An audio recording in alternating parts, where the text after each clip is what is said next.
Mary Cooper would do anything for her children, one of them anyway.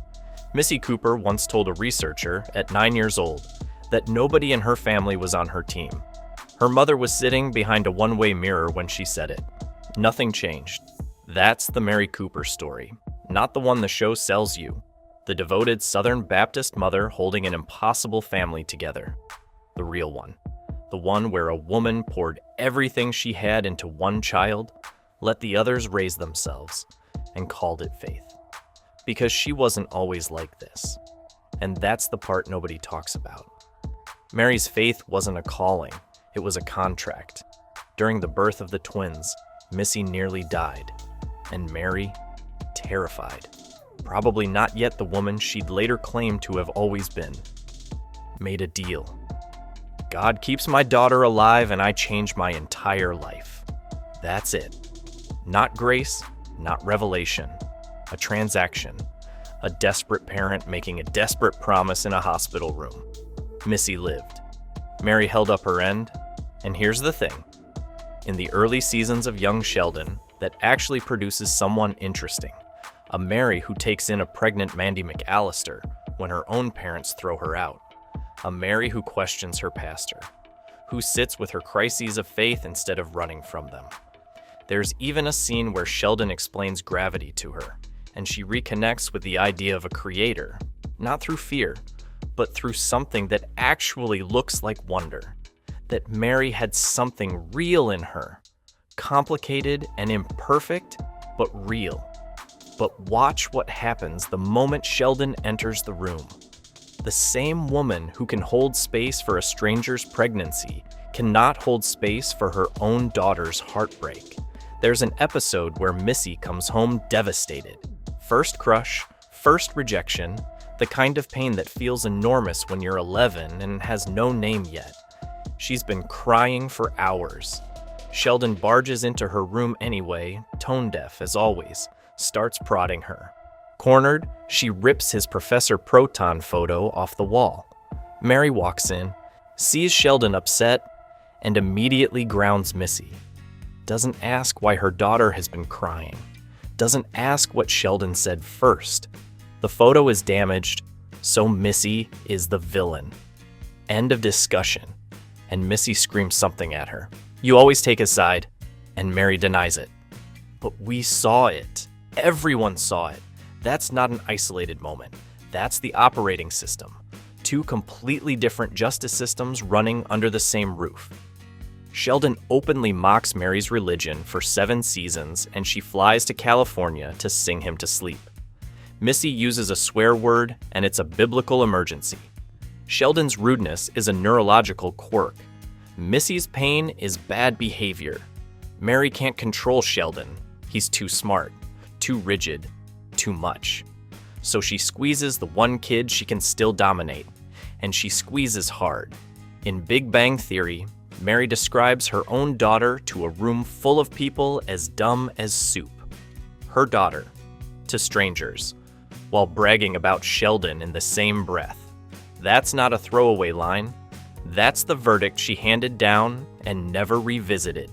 And she never corrected Sheldon's version of Georgie either. Never told him that while he was building his career in California, his brother was working himself into the ground, holding the family together financially. She protected Sheldon's ego at the cost of everyone else's story. That's not grief. That's a preference she'd had for years and finally stopped hiding. So what happened to her? How does a woman who made a deal with God to protect her daughter end up being the thing her daughter needed protection from? 2 things, and they hit in the wrong order. The first one is Pastor Rob. Mary spends multiple episodes tearing into George for getting too close to the neighbor Brenda Sparks. Relentless, self-righteous, certain, loud. And the entire time she's sneaking outside for cigarettes with a young, attractive pastor, sharing her deepest fears with him, having what can only be described as an emotional affair. And she doesn't even register it as one. Because it's happening near a church, so it doesn't count. That's the move she pulls her entire life. If religion is involved, it doesn't register as wrong. George drives to the church one evening to surprise her, feeling guilty about his own feelings for Brenda, trying to do the right thing. And he finds Mary outside, laughing with Rob in the dark. Takes it in, says nothing, because she would have an answer. She always had an answer. And then George dies. He drops dead at work. No warning, no goodbye, no conversation where Mary finally tells him what she was sorry for. She gets a phone call and that's it. The last morning was completely normal. He said, "See y'all later." She never got to fix any of it. Let that sit for a second. Grief is hard enough on its own, but grief plus guilt is a different animal. When someone dies and the relationship was clean, you mourn the person. When someone dies and the relationship was complicated and unresolved, you start rewriting it. You start protecting yourself from the parts you can't live with. Mary rewrote everything. George becomes a lazy drunk who cheated on her. She says it casually in Big Bang Theory, like a fact. But we watched young Sheldon. We know who he actually was. And the kids who were still in that house, the ones who watched their father every day, had to grow up hearing their mother rewrite him into someone easier to lose. And here's where it gets really dark, because the cheating story, the one about the woman George supposedly brought home, young Sheldon eventually reveals it was George and Mary together. She was wearing a blonde wig, trying to add some spark back to the marriage. Sheldon walked in, didn't recognize his own mother, assumed the worst, and never asked. Nobody ever talked about it. And somewhere along the way, that story hardened into something Mary half believed herself. That's not lying. That's something worse. That's grief reconstructing the past until it's survivable. The baptism scene is where everything crystallizes. And it's also where the Sheldon and Missy dynamic comes into sharpest focus. A few weeks after the funeral, Mary drags them both to church and demands they be baptized immediately. She's crying, she's frantic, she can't sleep until she knows their souls are protected. And here's what makes it almost unbearable. She's a lifelong Southern Baptist. She knows baptism has to be voluntary, has to come from genuine personal faith, or it means nothing in her own denomination. She knows this. She just doesn't care anymore. She needs a ritual. She needs to feel like she's done something. Sheldon agrees. He even wears a wetsuit to avoid the germs. Missy refuses and runs out of the church alone, and Mary takes Sheldon's compliance as proof that her approach works. She reads it as vindication. But Sheldon didn't agree because he believed. He agreed because he loves his mother and couldn't watch her fall apart.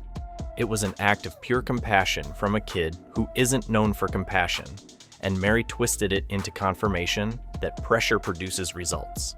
Missy, the daughter she made a deal with God to protect, runs out of the church in tears, and Mary lets her go. That moment is the whole story in one scene.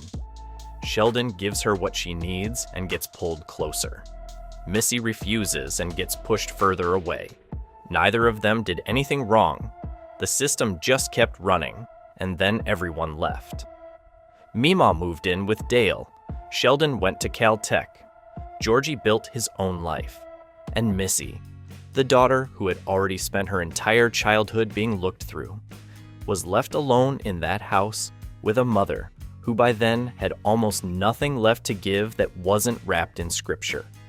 The church became her whole world. Isolation did the rest. Every instinct she'd ever had calcified. The faith became more rigid, the judgment more casual, the warmth buried under so many layers of self-protection that by the time we meet her in Big Bang Theory, it's almost invisible. That's not who she was. That's who she became when guilt, grief, and 20 years of choosing one child over the others finally finished the job. The saddest version of the Mary Cooper story isn't the one where she's the villain. It's the one where she made a deal in a hospital room to be a better mother, and kept every part of it for one kid and forgot the rest. She saved Missy's life that night. She just never figured out what to do with her after.